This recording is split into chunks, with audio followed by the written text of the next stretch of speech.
फिर से मैं आप लोगों के सामने एक और रियल सुपर नेचुरल एक्सपीरियंस लेकर पूरी दुनिया भाग रही है पावर के पीछे, ऐसी शक्ति के पीछे जो आपको बहुत कम समय में मालामाल करते हैं। इन शक्तियों को ढूंढते ढूंढते इंसान को हैवान बनते देर नहीं लगती और वो इंसान अपने खुद की जिंदगी के साथ भी खेलने को राजी हो जाता है। कहते हैं कि खून का रिश्ता खून का ही होता है, चाहे जो भी हो। इस लेकिन का जवाब आपको इस कहानी मिलेगा जो हमारे साथ शेयर की है सुकंता सरकार ने, जो बिलोंग करते हैं वेस्ट बंगाल से, और उन्होंने पहले भी बहुत इंटरेस्टिंग स्टोरीज शेयर की हुई हैं। So thank you Sukanta for your continuous support. आप हमें इतनी अच्छी स्टोरीज शेयर करते हैं जिन्हें हम बाकी सभी लोगों से शेयर कर पाते हैं। चलिए बढ़ते हैं कहानी में आगे। यहाँ पर जो भी कुछ हुआ, जो इंसिडेंट हुआ, वो एक लड़के अनिर्बन के साथ हुआ जो बिलोंग करता है अलीपुरदार के बिरपारा नाम के एक टाउन से।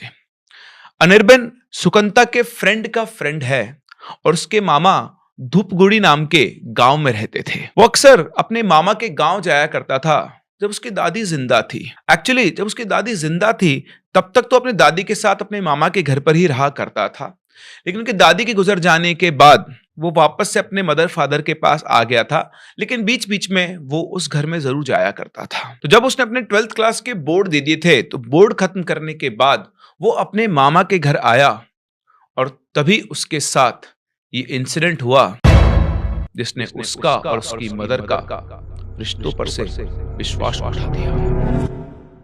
उसके मामा का नाम सुनील था। सुनील का एक बेटा था जिसका नाम था सोम प्रांशु। अब क्योंकि लोग ब्राह्मण फैमिली से बिलोंग करते थे तो ब्राह्मणों में एक रिवाज होता है कि बच्चे के 16 संस्कारों में एक उपनयन संस्कार होता है, जिसे नॉर्थ इंडिया में जनेऊ धारण करना कहते हैं। जो जनेऊ धारण करने का रिचुअल और सेलिब्रेशन होता है शायद उसे ही उपनयन कहा जाता है।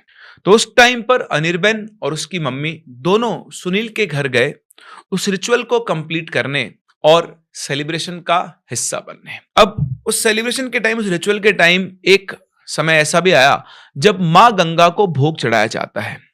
उसके लिए इनके मामा के घर के सारे लोग पास ही की एक नदी में गए और सबसे पहले वो रिचुअल कंप्लीट किया गया।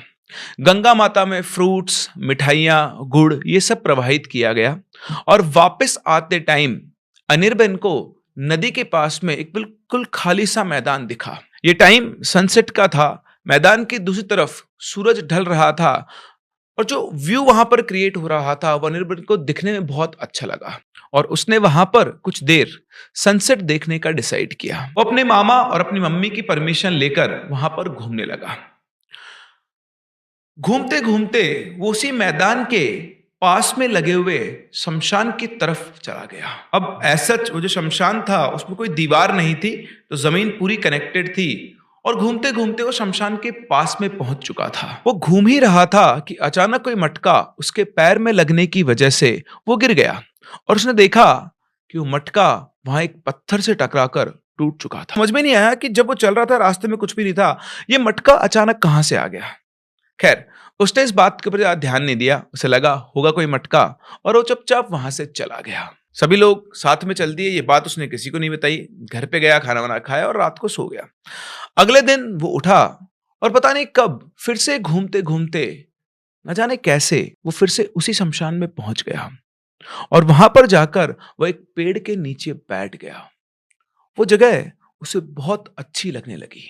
जाने कितनी देर तक वहीं पर बैठा रहा और फिर अपने आप ही उठकर वापस से अपने घर चला गया। अगले दिन, उसके अगले दिन, अभी उसका रोजाना का प्रोसेस हो गया था। शमशान में उस पेड़ के नीचे बैठना, उस वीराने में जहां कोई आता जाता नहीं था, उसके लिए एक तरह का नशे के जैसा एडिक्टिव हो गया था। मतलब वो पूरा पूरा दिन बिना खाए पिए वहां बैठा रहता था। उसको एक अजीब सी शांति का एहसास होता था वहां पर बैठकर, और कुछ ऑड लगने की जगह उसे एक्चुअली बहुत अच्छा फील होता था। उसे इस बात से कोई लेना देना नहीं था कि वहां पर एक शमशान है और वहां पर उसे नहीं जाना चाहिए। बस वो उस मोमेंट को एंजॉय करने लगा था। अब क्योंकि अनिर्बन वहां पर सिर्फ अपने ममेरे भाई और अपने कजिन का वो रिचुअल कंप्लीट करने के लिए आया था, तो अब उसके घर जाने का टाइम आ गया था। खैर वो वापस आ गया, लेकिन वापस आने के बाद भी उसे बार-बार वो जो शांति उसे मिलती थी शमशान में उस पेड़ के नीचे बैठकर, उसे बार-बार अपनी तरफ खींच रही थी। इसके कुछ शायद 15 या 20 दिन के बाद वापस से एक बार फिर से वो अपने मामा के घर पहुँच गया। छुट्टियाँ चल रही थी, उसने अपनी मम्मी से कहा कि भई मुझे मामा के घर जाना है और वो तो बचपन से वहाँ पला-बड़ा था, तो उसकी मम्मी को लगा होगा इसका मन यहाँ लगता है, तो उन्होंने बिल्कुल भी मना नहीं किया और ये वापस से अपने मामा के घर पहुँच गया और पहुँचते ही सीधा वो पहुँचा उसी शमशान में, उसी पेड़ के नीचे। जाने कितने घंटे उसने ऐसे ही गुज़ार दिए और फिर शाम 7 साढ़े 7 बजे के आसपास वो वापस से अपने मामा के घर पहुँच गया और इसी तरह से उसका वहाँ पर हर दिन गुज़रने लगा। 1-2 दिन के बाद शाम के टाइम की बात है, अनिर्बन की मामी ने उससे कहा कि बेटा आज तेरे मामा को आने में ना थोड़ा टाइम लग जाएगा, तो तू एक छोटा-सा काम कर दे मेरा, तू सोमप्रांशु को उसके ट्यूशन में छोड़ आ। तो उसने बोला ठीक है मामी मैं चला जाता हूँ। तो वो सोमप्रांशु के साथ उसके ट्यूशन तक चला गया। उसको ट्यूशन छोड़ के जब वो वापस आ रहा था, तो उसका वापस से मन होने लगा एकदम से बहुत तेज। एक बार वो फिर से शमशान जाके आया। उसे कोई डर नहीं लग रहा था। शाम का टाइम हो चुका था, हल्का-हल्का अंधेरा हो गया था और बार-बार उसके दिमाग में एक ही ख्याल आ रहा था कि वो एक बार शमशान की तरफ घूम कर आए। और ऐसा ही हुआ। वहां से उसे ट्यूशन छोड़कर सीधा शमशान की तरफ निकल पड़ा। अब जैसे ही वो शमशान के पास पहुंचा, तो उसने देखा कि शमशान में जो टिन टीन का शेड बना हुआ होता है, वहां कोई आग जला के बैठा हुआ था। उसने दूर से उसे देख लिया था। उसे क्लियर तो नहीं दिख रहा था, पर उसे अच्छे से समझ में आ रहा था कि जो बैठा हुआ है वो अनीबन की तरफ ही मुंह करके बैठा है। वो कौन है, वो क्या कर रहा है, ये उसे समझ में नहीं आ रहा था। उसे 2-4 कदम और आगे बढ़ाए तो उसे देखकर ये लग गया कि भाई पता नहीं ये कौन है कौन नहीं, लेकिन ये जो भी है ये कोई तांत्रिक लग रहा है और ये तांत्रिक क्रिया कर रहा है। उसे देखकर पता नहीं उसके मन में क्या आया कि वो वहां से आगे नहीं बढ़ा और चुपचाप घूमकर अपने घर की तरफ चला गया। उस टाइम तक करीबन 7:30 पौने 8 का टाइम हो चुका था और जब वो वापस आ रहा था तब शमशान के रास्ते से उसके मामा के घर के रास्ते पर एक खंडहर घर था। उसे पता था कि उस घर पे पहले कौन रहा करता था, लेकिन उसे ये नहीं पता था कि एकदम से उनके साथ क्या हुआ कि वो लोग उस घर को छोड़कर चले गए थे। तो जब वो उस घर के पास से गुजर रहा था, तब उसकी नजर उस घर पर पड़ी तो उसने देखा कि उस घर के एक कमरे में लाइट चल रही थी। उसे अच्छे से पता था कि वहां कोई नहीं रहता है, तो लाइट जलने का तो कोई सवाल ही पैदा नहीं होता। तो उसे लगा कि अगर इस घर में कोई रहता नहीं तो लाइट कैसे जल रही है, एक बार मुझे चेक करना चाहिए, कहीं कोई कुछ गलत काम तो नहीं कर रहा। तो वो चुपचाप दबे पांव गया और जिस रूम के अंदर लाइट जली थी उसकी खिड़की से उसने अंदर झांक कर देखा। तो उसे ये तो दिखाई नहीं दिया कि लाइट कहाँ से आ रही थी, बट लाइट की जो रोशनी सामने वाली दीवार पर पड़ रही थी, उस दीवार पर उसने किसी का शैडो देखा।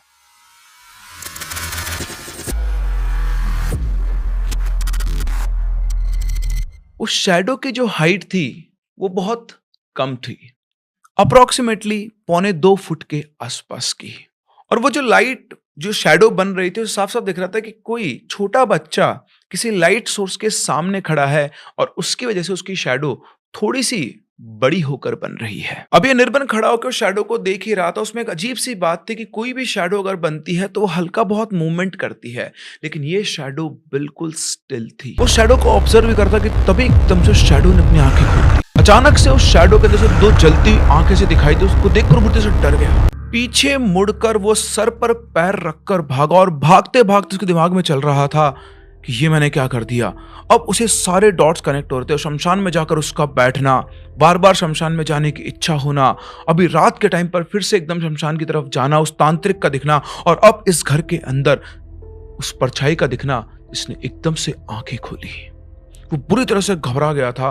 वो सीधा घर की तरफ दौड़ा और जैसे उसके मामा घर पर आए, उसने अपने मामा को सारी बात बता दी। उसकी बात सुनते ही सुनील ने बोला कि तूने मुझे इतने दिनों बाद क्यों बताया है? ये बात तो तुझे मुझे बहुत पहले बता देनी चाहिए थी। तू कल मेरे साथ कहीं पर चलेगा और आज रात को तू मेरे साथ ही सोएगा। ऐसा ही हुआ। रात को उसके मामा और अनिर्बन साथ में सो रहे थे। तो रात को एक वक्त उसे ऐसा लगा कि उसके मामा उसके हाथ पे हल्का हल्का धक्का देकर उसे बुला रहे हैं। तो उसने अपनी नींद में ही पूछा कि क्या हुआ मामा, क्यों बुला रहे हो? उधर से कोई जवाब नहीं आया और बार-बार से कोई उसके हाथ को हिला रहा था। तो बार-बार जब ऐसा हुआ तो वो नींद में से उठकर बैठ गया अपने बिस्तर पर और उसने अपने मामा से पूछा कि क्या हुआ मामा? उसने देखा कि उसके मामा तो बिल्कुल गहरी नींद में सो रहे थे और तभी उसी टाइम उसके रूम से अटैच्ड एक और रूम में से कोई आवाज आई। वो धीरे-धीरे कदम बढ़ा के उस पड़ोस वाले रूम के पास गया। उसका दरवाजा खुला हुआ था। उसने अंदर जाकर जैसे अंदर जाके कदम रखा, खटाक से एकदम से दरवाजा बंद हो गया।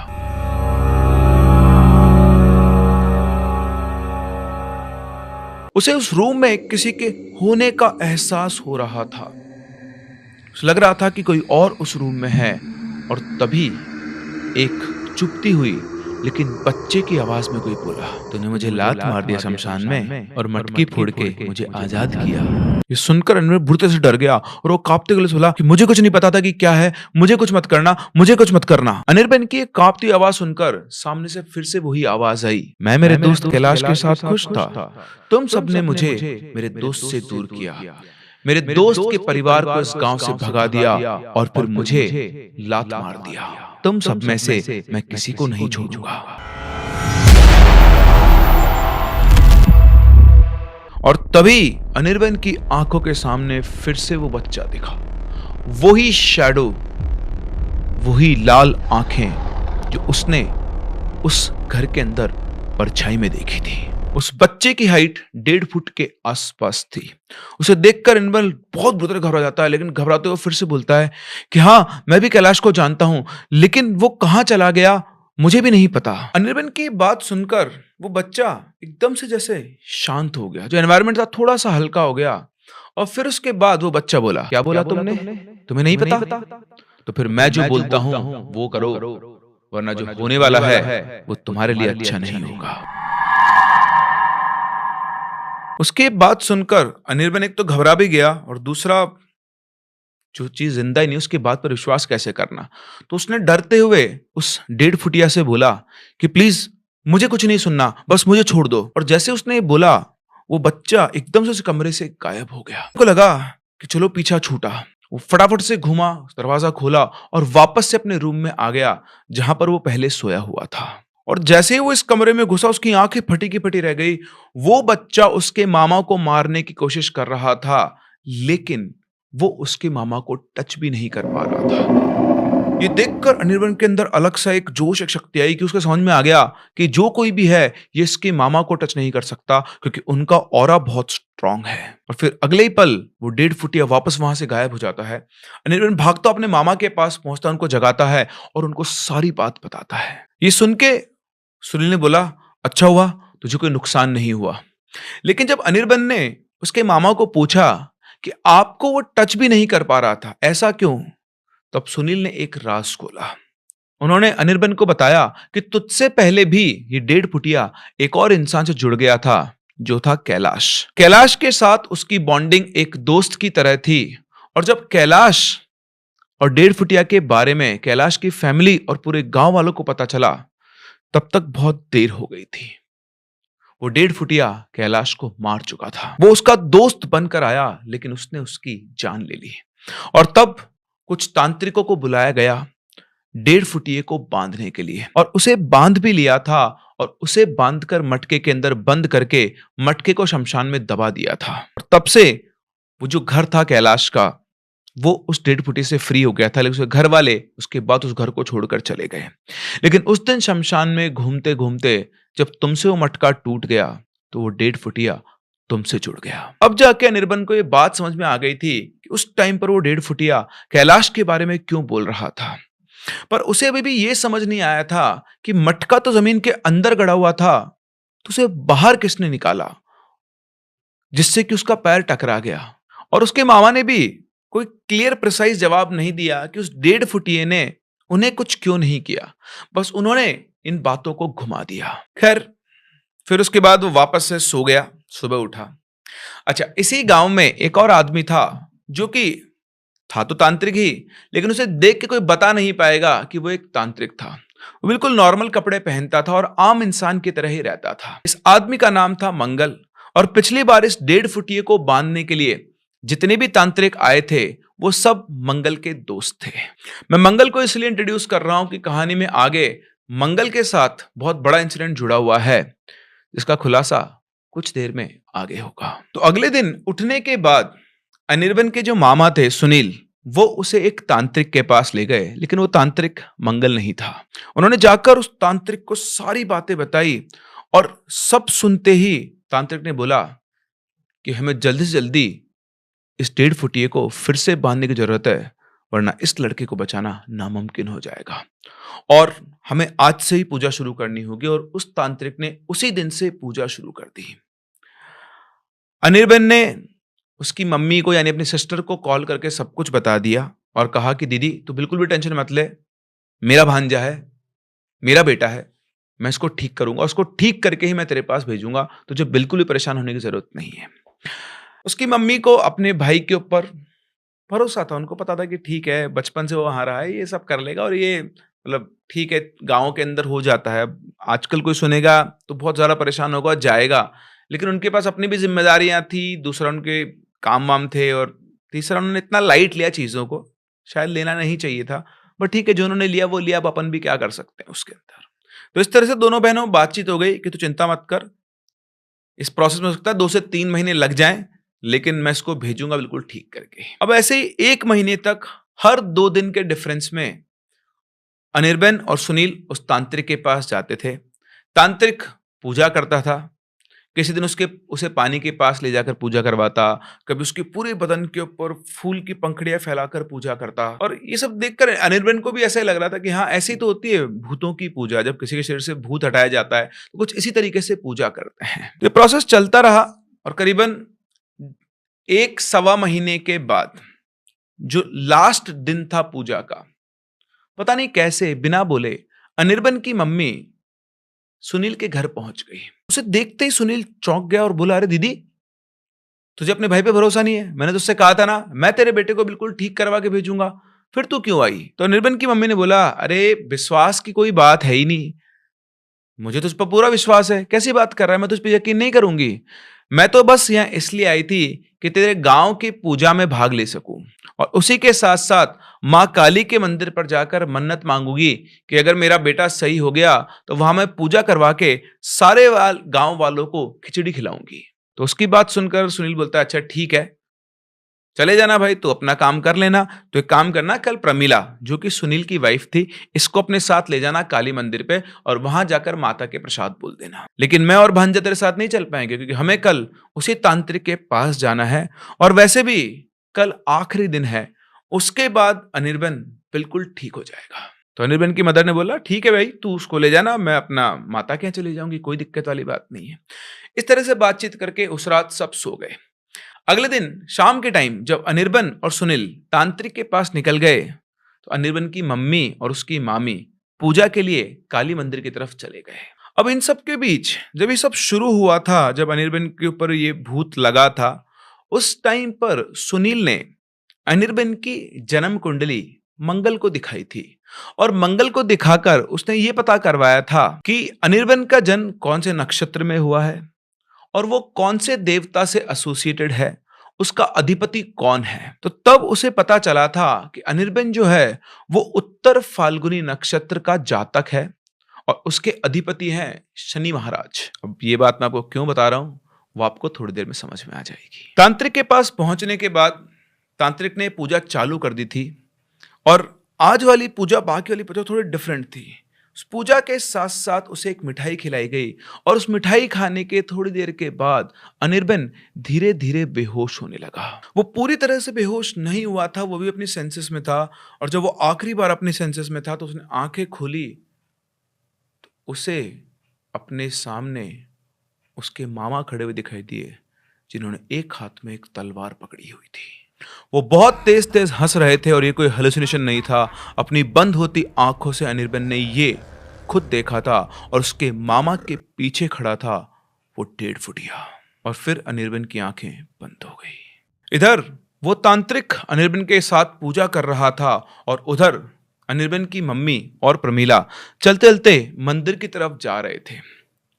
तब अनिर्बन की मम्मी ने प्रमीला से बोला, तुम्हें पता है, तुम्हारे गांव के एक आदमी ने अनिर्बन की जन्म कुंडली गिनी थी, वो गलत निकली।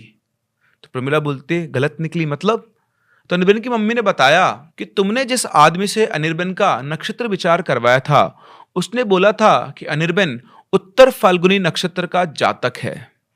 लेकिन ये बात गलत है, वो तो रोहिणी नक्षत्र में पैदा हुआ था। ये मुझे तब पता चला था जब अनिर्बन की दादी ने उसका नक्षत्र विचार करवाया था। फिर जब तुमने बताया तो ये डाउट क्लियर करने के लिए मैंने 2-3 और पंडितों से उसकी कुंडली दिखाकर विचार करवाया और सभी लोगों ने यही बोला कि अनिर्बन तो रोहिणी नक्षत्र का जातक है। अनिर्बन की मदर की बात सुनते ही प्रमिला के हाथ से पूजा की थाली ऐसे कैसे गिर गई और वो उल्टा घूम के दौड़ी, जैसे कोई पैनिक होकर दौड़ता है ना, बिल्कुल वैसे वो दौड़ी। अनिर्बन की मम्मी को समझ में नहीं आया कि वो कहां भाग रही है। वो सीधी गई मंगल के घर। वहां पहुंचकर मंगल और प्रमिला दोनों वापस आए अनिर्बन की मम्मी के पास और उनको अपने साथ में लेकर तीनों के तीनों भागे उस तांत्रिक के घर की तरफ जहां पर वो पूजा हो रही थी। और वहां पहुंचकर अनिर्बन की मम्मी ने जो देखा, उनके पैरों तले जमीन खिसक गई। बिल्कुल भौचक्की वो खड़ी हुई थी, आंखें बाहर निकालकर। हालत ऐसी हुई थी कि काटो तो खून नहीं, क्योंकि उनकी आंखों के सामने उनका ही बेटा बलि कास्ट में, बलि कास्ट जिसमें सिर फंसाकर बलि दी जाती है, उसमें उनके बेटे का सिर फंसा हुआ था। पीछे उसका शरीर लेटा हुआ था और उसके शरीर में कोई हलचल नहीं थी। और उसी के पास में खड़ा था उसका अपना मामा, इनका अपना भाई, जिसके हाथ में वो तलवार चमक रही थी और वो अनिर्बन की बलि देने की तैयारी कर रहे थे। एक बार तो उनको अपनी आंखों पर विश्वास ही नहीं हुआ। वहां पहुंचते मंगल बहुत जोर चिल्लाता है, बंद करो ये सब अभी के अभी, वरना मैं कुछ ऐसा कर दूंगा जो तुम में से कोई सोच भी नहीं सकता। इधर सुनील और उसके साथ वाला तांत्रिक इन सबको वहां पर देखकर बिल्कुल एकदम से फ्रीज हो जाते हैं और वो सारी प्रक्रिया को रोक देते हैं। अनिर्बन की मम्मी दौड़कर उसे बलि कास्ट से बाहर निकालकर अपनी गोद में रखकर उसे होश में लाने की कोशिश करती है। वो अनिर्बन को होश में लाने की कोशिश करती रहती है और साथ ही साथ अपने भाई को पूरी तरह से सुना रही थी, गाली देती कि तुम ये क्या करो। अपनी भाभी को भी सुना रही थी। और इधर से मंगल जो था वो उस तांत्रिक के ऊपर गुस्से में था। मतलब ये मान लो एक तरह से वहां पर युद्ध होने वाला था। फिर किसी तरह से सब कुछ सेटल हुआ। सारी बातें जब शांत हुई तो असली कहानी निकलकर सामने आई, जिसे सुनकर आपका भी दिमाग खराब हो जाएगा। असल में ये सारा खेल तब शुरू हुआ जब कैलाश के साथ किसी 1.5 फुटिये के होने की कहानी सबके सामने आई। सुनील पहले अक्सर मंगल के घर जाके मंगल से बातचीत करता था, लेकिन जब सुनील ने मंगल से उस 1.5 फुटिये के बारे में सुना तब सब कुछ बदल गया। मंगल ने सुनील को बताया कि 1.5 फुटिया कोई नॉर्मल चीज नहीं है। ये एक ऐसे एंटिटी है जो गांव में चौराहे या किसी घने जंगल में रहता है। ये बहुत शक्तिशाली होते हैं, लेकिन क्योंकि ये एक छोटे बच्चे की तरह होते हैं तो इनका दिमाग भी छोटे बच्चे के जैसे ही चलता है और इसीलिए तांत्रिक लोगों के लिए इनको कंट्रोल करना बहुत आसान हो जाता है। और अगर कोई इसे अपने बस में कर ले तो इससे जो चाहे वो करवा सकता है। वो करवा सकता है जो कोई सोच भी नहीं सकता। लेकिन इनको बस में करना मुश्किल होता है, क्योंकि जब इसकी साधना की जाती है तो उसके आखिरी में 1.5 फुटिया जो कुछ मांगता है वो उसे देना पड़ता है। अगर वो उसे ये चीज दे पाया तो ही उसको वश में किया जा सकता है। मंगल की ये बातें सुनील के दिमाग में एक अलग तरीके से घर कर गई। उसके मन में लालच आ गया। और इससे पहले भी सुनील ने मंगल से एक आदमी के बारे में सुना था, एक तांत्रिक के बारे में, जो ये सब पैसों के बदले में करता था। असल में वो आदमी मंगल के गुरुजी का ही एक शिष्य था, लेकिन क्योंकि पैसों के लिए वो अपनी विद्याओं को गलत काम में लेने लग गया था, इसलिए गुरुजी ने उस तांत्रिक को त्याग दिया था। मंगल से मिलने के बाद सुनील ने जैसे तैसे करके उस तांत्रिक के घर का पता निकाला और सीधा उस तांत्रिक से बात करने पहुंच गया। वहां पहुंचकर उसने उस तांत्रिक से कहा कि तुम मुझे अपना शिष्य बना लो, बदले में जितना पैसा चाहिए मैं तुमको दूंगा। लेकिन वो तांत्रिक बोलता है कि मैं किसी को शिष्य नहीं बना सकता, क्योंकि मेरे गुरुजी ने मुझसे वो शक्ति छीन ली थी। उनकी बात सुनकर सुनील ने उसको अपनी असली इरादा बताया कि आखिर क्यों वो उसका शिष्य बनना चाहता है। तो उसकी बात सुनकर वो तांत्रिक बोला, देखो मैं तुम्हें अपना शिष्य तो नहीं बना सकता, लेकिन मैं तुम्हें ये सारी क्रियाएं समझा दूंगा और उसी के साथ साथ तुम्हारी मदद भी कर दूंगा। और इसके बदले में जब तुम उसे अपने बस में कर लोगे तब तुम्हें मेरी इच्छा पूरी करनी होगी। अगर तुम्हें शर्त मंजूर है तो मैं तुम्हारी मदद करने को तैयार हूं। सुनील को जो चाहिए था वो उसे मिल गया था। वो राजी हो जाता है और तब वो तांत्रिक सुनील को सिखाना शुरू कर देता है कि क्या करना है, कैसे करना है, जो उसकी बेसिक रिक्वायरमेंट्स हैं उस प्रोसेस की, वो सब उसको अच्छे से सिखाता है। और साथ साथ सुनील को ये भी बताता है कि देख, कई रास्ते हैं लेकिन जो रास्ता जितना शॉर्टकट है वो उतना ही खतरनाक, दर्द भरा और जोखिम भरा है। लेकिन अगर तू उस जोखिम को पास कर गया तो तेरे से ज्यादा सुखी इंसान इस दुनिया में ढूंढने पर भी नहीं मिल सकता है। और इस काम में तुझे सबसे ज्यादा हेल्प करेगा वो है तेरा धैर्य। अगर तू अपने आप को कंट्रोल कर सकता है तो सब सही होगा। और हाँ, इस काम में कितना वक्त लगने वाला है वो कोई नहीं जानता। 2 महीने भी लग सकते हैं या फिर 2 साल भी लग सकते हैं। उस तांत्रिक की बात सुनकर सुनील धीरे धीरे ये काम करने लगा जैसा उसे बताया जाता था। और उसकी पूजा साधना की लास्ट स्टेज पर आते आते उसे 8 महीने लग गए। और फिर उस दिन वो 1.5 फुटिया उसके सामने आया और उसने उससे बलि मांगी। एक ऐसे इंसान की जिसका जन्म उत्तर फाल्गुनी नक्षत्र में हो और उसका अधिपति हो शनि। उसकी उम्र 25 से नीचे होनी चाहिए, तभी वो 1.5 फुटिया उससे जुड़ेगा, उसकी बात मानेगा, मतलब उससे सिद्ध हो जाएगा। ये जानने के बाद सुनील अपने काम पे लग गया और इसीलिए वो ऐसे लोग जिनकी उम्र 25 साल से कम थी उनकी जन्म कुंडलियां मंगल को दिखवाया करता था और उससे ये पता करवाया करता था कि वो कौन से नक्षत्र में पैदा हुए हैं। अब जब वो मंगल के पास जाने लगा, जब वो पहली बार ही गया था एक्चुअली मंगल के पास किसी की जन्म कुंडली लेकर, और उसने पूछा तो मंगल ने पूछा भाई वो आदमी का जिसकी जन्म कुंडली तो लेकर आया, तो उसने बोला वो किसी काम से गया है, आप तो मुझे बताओ उसका नक्षत्र क्या है। तभी मंगल को उसके ऊपर डाउट हो गया था कि कुछ ना कुछ तो गड़बड़ है। आखिर में वो खुद भी एक सिद्ध साधक था। उसे सुनील से ने जब ये पहली बार आया, फिर जब दूसरी तीसरी बार वो उससे पूछने आया दूसरे लोगों के जन्म नक्षत्र, तो उसे उससे नेगेटिव वाइब आने लग गई थी। और इसी वजह से वो जो भी जन्म कुंडली लेकर आता वो उसको उसके गलत नक्षत्र बता दिया करता था। और शायद इसी वजह से सुनील को अपने टारगेट जैसा कोई भी मिल नहीं पा रहा था। अच्छा, इसी टाइम के दौरान सुनील ने अपनी बीवी प्रमीला को भी अपने लालच में फंसा लिया था। उसको भी सब कुछ पता था और अब ये दोनों मिलकर उस टारगेट को ढूंढने में लगे हुए थे। और इसी दौरान एक दिन अनिर्बन के घर से सुनील को जब कॉल आया तब प्रमीला ने सुनील को आइडिया दिया कि क्यों ना एक बार अनिर्बन की कुंडली भी दिखा ली जाए। अब आप सोच रहे होंगे यार, एक मामा अपने भांजे की कुंडली इसलिए चेक करवा रहा है।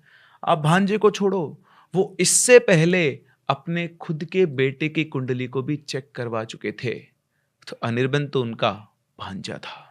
कैसे कैसे लोग होते हैं इस दुनिया में और कैसे पागल हो जाते हैं वो इन शक्तियों के पीछे। अब जब अनिर्बन की जन्म कुंडली लेकर सुनील वहां पहुंचा मंगल के पास, तो मंगल ने गलती से वही बोल दिया जो सुनील को चाहिए था। उसने बताया कि इसका जन्म फाल्गुनी नक्षत्र में हुआ है और इसका अधिपति शनि महाराज है। बस ये सुनते ही सुनील का काम बन गया। वहां से सीधा वो दूसरे तांत्रिक के पास गया और जैसे ही दूसरे तांत्रिक को पता चला कि सुनील को टारगेट मिल गया है तब उन्होंने बताया कि किसी भी कीमत पर अनिर्बन को गांव लेकर आओ। तब सुनील ने बोला कि चिंता मत करो, कुछ ही दिनों में उनके बेटे के उपनयन का अनुष्ठान होने वाला है और तब हो ना हो अनिर्बन यहां पर जरूर आएगा। और हुआ भी ऐसे ही। और जब ये सब हो गया तो इसी प्लानिंग के तहत उस तांत्रिक ने वो जो मटका जिसमें 1.5 फुटिया बंद था वो जमीन से बाहर निकाल कर रख दिया था। उस तांत्रिक ने उस मटके को बाहर निकालकर उसे सुनील की गोद में रखा, उसका उस पूरे मटके की और सुनील के साथ उसको मतलब गोद में बिठाकर उसकी पूजा की। फिर उस मटके को शमशान में छोड़ा और बोला कल किसी भी बहाने से तू अपने भांजे को शमशान के आसपास अकेला छोड़ देना, बस कैसे भी करके, बाकी सारा काम ये मटका अपने आप कर देगा। और इसीलिए सुनील पूजा के नाम से सबको शमशान के पास वाली नदी में लेकर गया और वहां अनिर्बन का दिमाग घुमाया गया और वो अकेला उस शमशान के आसपास घूमने निकल पड़ा। उसके बाद उससे वो मटका फूटा और वो वापस अपने घर चला गया, किसी को कुछ बताए बिना। मामा के घर से फिर वापस अपने घर पर भी गया था। तो जब अनिर्बन वापस अपने घर गया था तो तांत्रिक बोला था कि वो जब जाना चाहे ना उसे जाने देना, परेशान मत होना, क्योंकि अगर तू उसे रोकेगा तो उसे शक हो सकता है। अभी तो उसको जाने दे, कुछ दिनों में वो अपने आप वापस आएगा, क्योंकि जिसके साथ उसका बंधन बना है ना, वो बंधन बहुत जोरदार होता है। और हुआ भी ऐसा ही। आपको अच्छे से पता है कि कुछ ही दिनों में अनिर्बन वापस अपने मामा के घर आ गया था। और जिस दिन अनिर्बन की मामी ने उसे बोला था कि उनके बेटे को ट्यूशन छोड़ के आने के लिए, वो भी पूरा प्लान था, क्योंकि उस दिन इन लोगों को अनिर्बन को 1.5 फुटिया दिखाना था, वरना वो आगे की प्रोसेस कंटिन्यू नहीं कर पाते। जब उस रात अनिर्बन कैलाश के घर के पास से गुजर रहा था, पीछे से उसका मामा सुनील सब कुछ देख रहा था। और उस रात जब अनिर्बन को वो 1.5 फुटिया दिखाई दिया था, उसने देखा था कि उसके मामा का कुछ भी नहीं कर पा रहा था। तो साधना करने की वजह से उसके मामा का ऑरा इतना स्ट्रांग हो गया था कि वो 1.5 फुटिया उसके मामा के ऊपर हमला नहीं कर पा रहा था, जबकि वो करना चाहता था। ये सारी कहानी सुनील ने अपने मुंह से सुनाई। जब ये सारी बात उसके मुंह से निकल गई तो मंगल ने बोला, अगर तुम इस लड़के की बलि दे भी देते तब भी तुम अपने मकसद में कामयाब नहीं होते, क्योंकि मैंने तुम्हें इसका जन्म नक्षत्र गलत बताया था। यह तो रोहिणी नक्षत्र का जातक है और इसके अधिपति है सूर्यदेव। बाय चांस अगर तुम इसकी बलि दे भी देते तो तुम सबके सब अभी के अभी यही मर चुके होते। इधर जब घर वालों की सब बातें चल रही थी, सबसे नजर बचा के वो तांत्रिक वहां से 9-2-11 हो गया।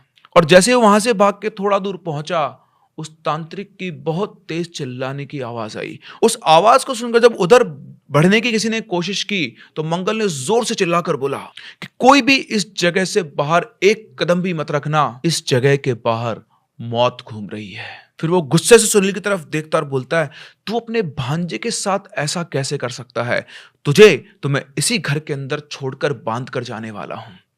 ये सारी प्रक्रिया जहां चल रही थी वो कैलाश का घर था। उसकी बात सुनकर सुनील और प्रमिला मंगल के पैर पकड़ के माफी मांगने लगते हैं और बोलते हैं कि किसी भी तरह से आप हमें बचाओ, हमसे गलती हो गई, बहुत गिड़गिड़ाए, सब कुछ हुआ। इधर ये सब बातें चलते चलते अनिर्बन को भी होश आ जाता है। उसके होश में आते ही मंगल उसके ऊपर कुछ उतारा करके उसके ऑरा को लॉक कर देता है ताकि वो प्रोटेक्टेड रहे, क्योंकि वो कहीं ना कहीं उस 1.5 फुटी से जुड़ चुका था। फिर सुनील और प्रमिला अनिर्बन के पैर पकड़ के माफी मांगने लगे, लेकिन उसे तो कुछ पता ही नहीं था। उसे कुछ समझ में नहीं आता कि ये सब क्यों हो रहा है। और वो तो अपनी मम्मी को वहां देखकर शॉक्ड था। फिर उसकी मम्मी उसको खींच के अपने पास बिठा लेती है और कहती है, तुम दोनों मेरे बेटे से दूर रहो, और खासकर तू, तुझ पर मैंने इतना विश्वास किया और तूने मेरे साथ ये किया। बहुत कुछ वो उसको सुनाती है। इसके बाद मंगल सबको प्रोटेक्ट करके वहां से बाहर लेकर आता है। वहां पहुंचने के बाद अनिर्बन की मम्मी अनिर्बन को लेकर सीधा अपने घर के लिए निकल जाती है। उसके बाद वो किसी से कोई बात नहीं करती है। उधर सुबह लोगों को उस तांत्रिक की लाश मिलती है और उसके घर वालों को पता लगता है कि क्या हुआ, कैसे हुआ। इधर सुनील और प्रमिला पूरे गांव के सामने कन्फेस करते हैं, अपनी गलती मानते हैं। गांव के लोग उस तांत्रिक का अंतिम संस्कार करवाते हैं। कोई भी पुलिस के चक्कर में नहीं फंसता है और फिर सब धीरे धीरे नॉर्मल हो जाता है। लेकिन कहानी अभी खत्म नहीं हुई थी। अभी तो पाप हुआ है, पाप का फल मिलना बाकी है। एक दिन अचानक से अनिर्बन की मम्मी के पास सुनील का कॉल आता है। वो फूट फूट के रो रहा था और कह रहा था कि उनके बेटे का पूरा शरीर सूख चुका है और पिछले 5-7 दिन में ही अचानक से उसके साथ ये हुआ है। दीदी मेरी मदद कर दो, मैं जानता हूं कि मुझसे गलती हो गई थी, मुझे उसके लिए माफ कर दो, लेकिन अभी मुझे तुम्हारी मदद की सख्त जरूरत है। अनिर्बन की मम्मी बहुत ही नेक दिल की थी। उन्होंने साफ बोला कि तेरे घर जाने के अलावा और तू मेरे घर आए, इसके अलावा मैं हर तरह से तेरी मदद कर सकती हूं। तेरे बेटे का यह हाल हुआ है, यह सुनकर मुझे बहुत बुरा लग रहा है। वो भी मेरे ही बेटे की तरह है, उसका कोई दोष नहीं था, लेकिन वो बेचारा निर्दोष तेरे पापों का फल झेल रहा है। लेकिन जो 2 चीजें मैंने तुझे बताई है, उसके अलावा तू मुझसे कुछ भी मांग सकता है। पैसा चाहिए, मैं तुझे पैसा दूंगी। हॉस्पिटल जाना है, मैं तेरा सारा बंदोबस्त कर दूंगी। कैसे भी करके अपने बच्चे को बचा। सुनील रोते गिड़ाते बोलता है कि आप बस मेरा अस्पताल का बंदोबस्त कर दो। वो भी इसलिए क्योंकि गांव में सब लोगों ने उनको त्याग दिया था। जब किसी गांव में इस तरह के किस्से होते हैं, इस तरह का इंसिडेंट होता है, तो गांव वाले एक बहुत सिंपल सी सजा देते हैं। उन लोगों को गांव में रहने तो देते हैं, लेकिन कोई भी उनसे किसी तरह का ताल्लुक नहीं रखता, कोई उनकी मदद नहीं करता है, और जो मदद करने आता है उसका भी सेम यही हाल होता है। तो अपने भाई की बात सुनकर अनिर्बन की मम्मी ने गाड़ी और पैसे भेज दिए, लेकिन 3 दिन बाद उनके पास खबर आई कि उनका जो भतीजा था, उनके भाई का बेटा, सुनील का बेटा, उसकी डेथ हो गई है। लेकिन फिर भी अनिर्बन के घर से वहां पर कोई नहीं गया, क्योंकि एक तो ये लड़ाई, और दूसरा अनिर्बन की मदर को लगता था कि अगर दोबारा अनिर्बन वहां गया तो उसके साथ भी वही हो सकता है जो सुनील के बेटे के साथ हुआ। अपने बेटे के मरने का दुख प्रमिला से बर्दाश्त नहीं हुआ और उसने भी खुद अपनी जान ले ली।